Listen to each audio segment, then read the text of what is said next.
Thank you for choosing Essential Skills. In this video, I'm going to walk you through how to get up and running with your Essential Skills subscription. First, you'll need to go to the school login page. The easiest way to do this is to click on the link in the email that you received when you registered. You can also go to essentialskillsonline.com or click on the school login link at the top of our main website. Next, you'll need your school ID. If you clicked on the link in the email, you shouldn't need to enter your school ID. Your school ID can be found in the email that you received when you registered. The subject line of this email is Essential Skills Login, and the sender is support@essentialskills.com. I recommend that you either print this email out or make a note of your school ID and login info for future reference. If you ever forget your school ID, you can click on the Find My School ID link on the school login page. The first thing we need to do is add your class or classes and students to the teacher dashboard. To do this, simply enter your school ID and click the admin icon. Next, enter your username and password on the admin login page and click the login button. Your admin username and password can be found in the email you received following registration. By default, your username should be admin, and your password is typically the first name of the account administrator, followed by pass.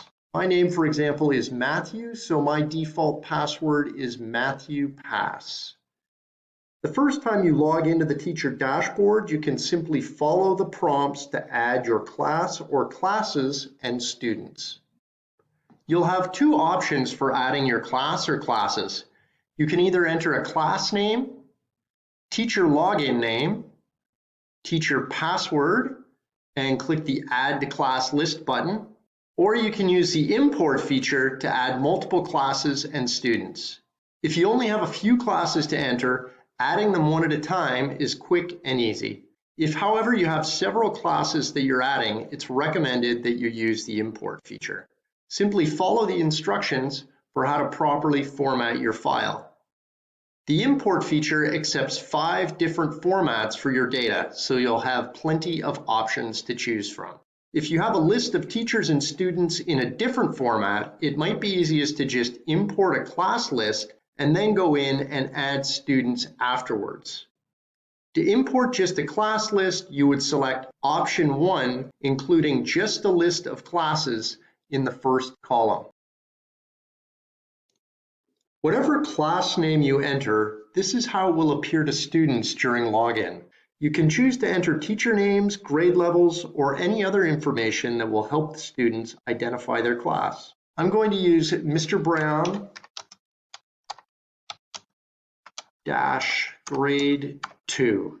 This should make it easy for students to locate their class. The username will be the teacher username to log into the dashboard. If you don't enter a custom username, the class name will be used by default. I recommend that you use something a little simpler for the username to make it easier to log into the dashboard. I'm going to keep it simple and just use my first name. For my password, I'm going to use first name, last name initial, and pass.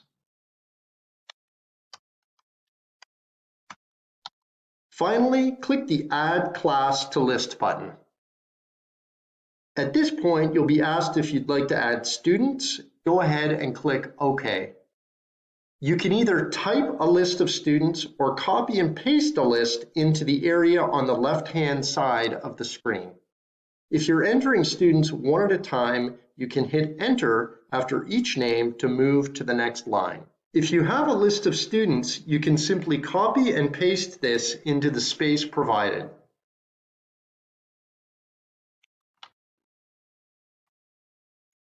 You have some options for student usernames. This is the name students will enter to log into the programs. You can also set it up so they just select their name from a list. Please see the student login video or click the Simplify Student Login link in your registration email to learn more about how to do this. If you don't have any students with the same first name, you can select the first name option for your student usernames. Since I have 2 students with the same first name of Noah, I'm going to choose the first name plus last name initial option. Next, you have some options for the student passwords. You can have the system automatically generate passwords.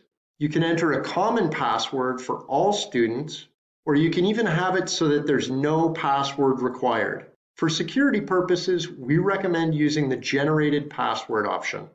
You can choose the number of characters and whether you'd like it to include both letters and numbers or one or the other. I'm going to set mine for 3 characters and just use numbers. Finally, we just need to click the Verify button. On the next screen, you'll simply need to verify that there are no errors. Typically, an error will only occur if the same student name has been entered more than once, or if you have 2 students with the same first name and have selected the first name as the student username.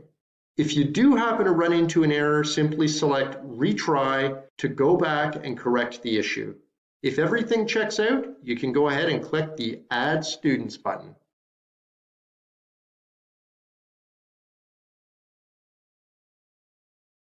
That's it. You've added your first class. Simply repeat this process to add more classes. When you're done, you can click on the Password List button to view and print a list of student usernames and passwords. To get a list of teacher usernames and passwords, choose the Home tab, and then click on the Classes tab again, and the Password List button. Be sure to check out our other tutorial videos, and please do not hesitate to contact us should you have any questions whatsoever. We're here to help. Thank you for choosing Essential Skills.